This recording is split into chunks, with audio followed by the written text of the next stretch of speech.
Hi guys, it's Laura. I am so excited. It's the 1 year anniversary of That's Where I'm At podcast, and I'm here to give you an update on what's been going on in this last year. Thank you so much for everyone who has been supporting my journey. I am so excited to give you guys an update and what's next for the podcast. So, about a year ago, I started the podcast, and it really came out of this need to find a community of women who were just like me, who were coming out of narcissistic abuse, but couldn't find people who were talking about it. It was so strange to me that people weren't talking about abuse because I didn't want anyone else to go through this. And so this need came out of it to talk to other people who were going through things that maybe society said you shouldn't be talking about them. And so I started talking about them. But before I did that, I started to, when I found out about my ex husband's betrayal, I decided to be petty and get on social media and make some petty videos. And, that really, that's where I started to find my community, not just from people enjoying me being petty, because I guess there's a time and a place for that. That's not what I was thinking. What was going on was that I was actually talking about things that people usually don't talk about. And so that's why it was important for me to start doing those videos. It really felt good at that time. That's for sure. So from that, using my voice in that way, because when you come out of abuse, you haven't been using your voice. You've probably been in being controlled, told not to talk about things, told not to say things. By the end of my marriage, I was very, very quiet. So I found this deep need to use my voice. And as I was doing healing, I found that really I haven't used my voice the way I wanted to all of my life. So when I started my podcast, I was in the middle of a recording one day or journaling or something. And I said, did I just start a podcast because no one ever listened to me? And yes, that's what happened.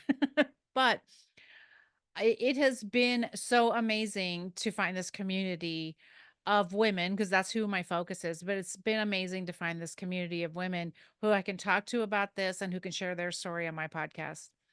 So when I first started the podcast, it was about all subjects that people do not talk about in society. Maybe people are told not to talk about it.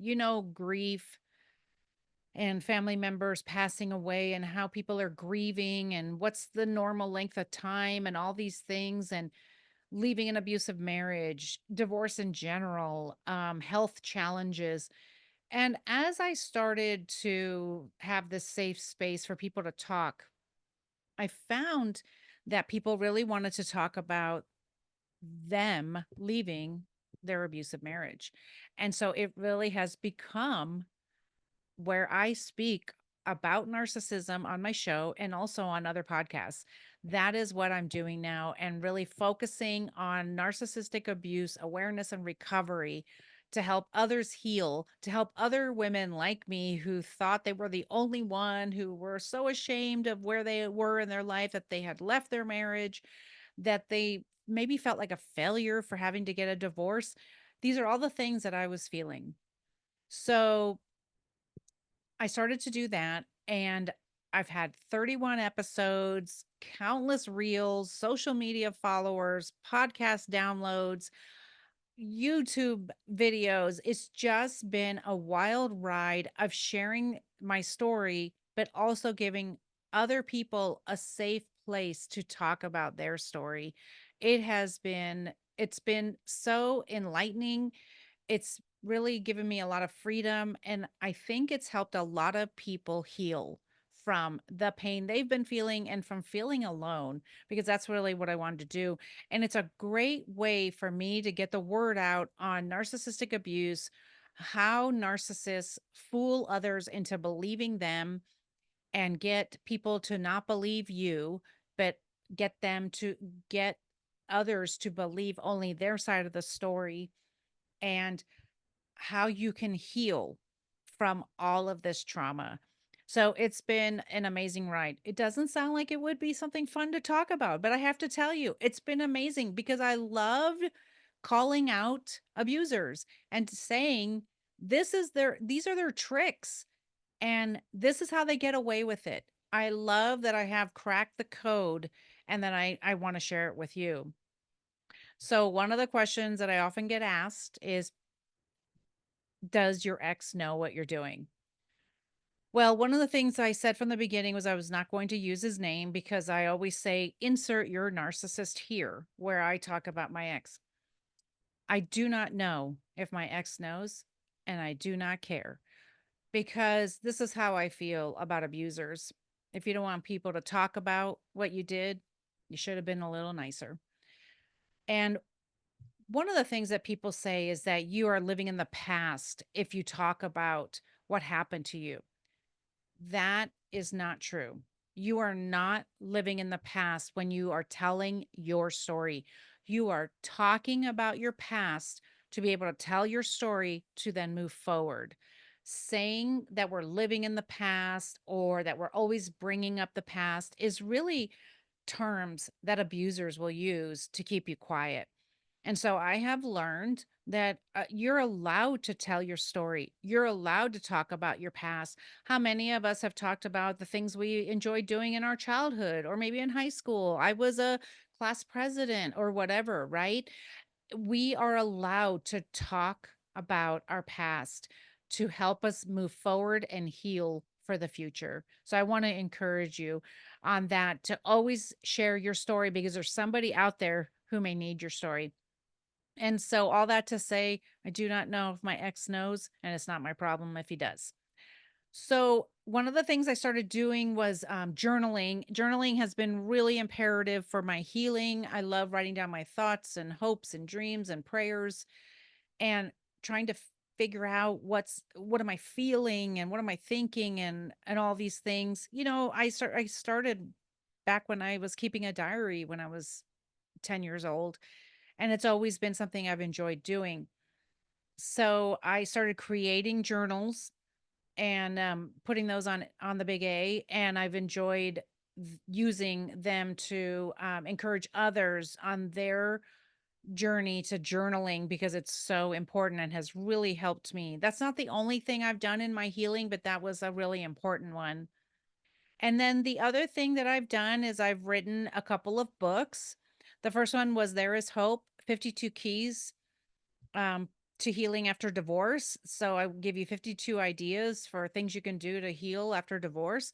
And then my newest book is Married to a quote unquote nice guy, Getting Over Narcissistic Abuse. And they're both available on the Big A. Everything's available on the Big A. And it's a really great way. Um, no, not a great way.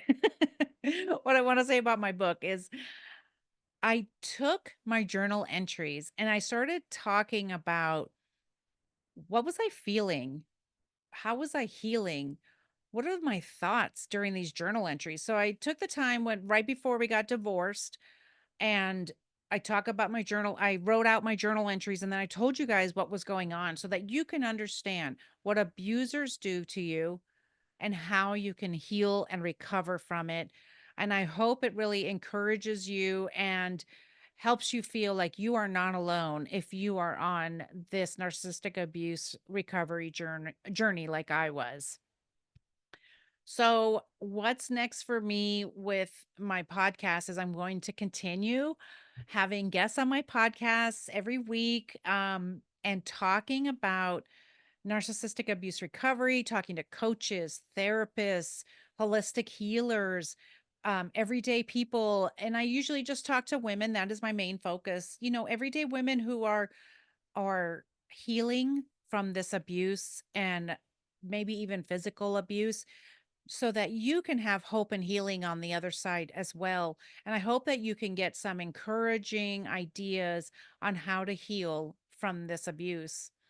So the next thing I'm going to do is I have a collaborative book coming out, and then I also will be turning my book into an audio book because I know a lot of people enjoy that. Just want you to be encouraged by that. And if that's an easier way for you to listen, then or read the book, then I want to do that. And then I also am going to be speaking on stages to help others, really heal from this, to know they're not alone. That is always my focus, to help others find a community so that they know they're not alone and that they can heal from this. So, how can you keep supporting the podcasts and all these efforts? Every time you leave an Apple, Spotify, Amazon review, it's so helpful.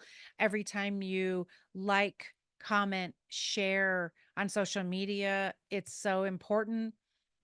If you share this information with others, it's so important to let podcast land know that you love me and that you want me to keep doing this work. Also, there's an Amazon storefront, with books and journals under my name where I have tons of stuff for you guys, tons of resources for you guys.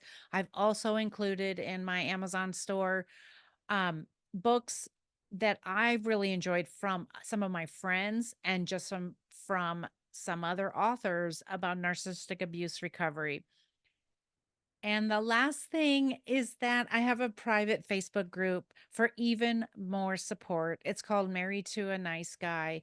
And I want you guys to come on over, have a safe place to talk about what has happened to you or what is happening to you. I want this to be a safe place. I'm so excited to continue this work, to keep talking to you guys and to keep sharing what I learn about narcissists and recovery.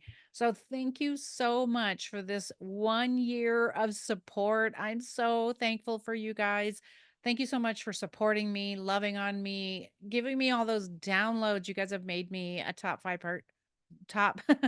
You guys have made me a top 5% podcast. I'm unbelievably thrilled about that. I'm just so thankful for all of that. Thank you so much for being here and for supporting me. And I love you guys, and I'm always here for you. Please connect with me in one of the ways on socials, on the podcast platforms, anywhere you can find me. That's where I'm at podcast.com. Just look for me and connect with me, and let's see if we can't continue this amazing work. I will talk to you guys soon. Thanks for being here. And don't forget, your voice matters.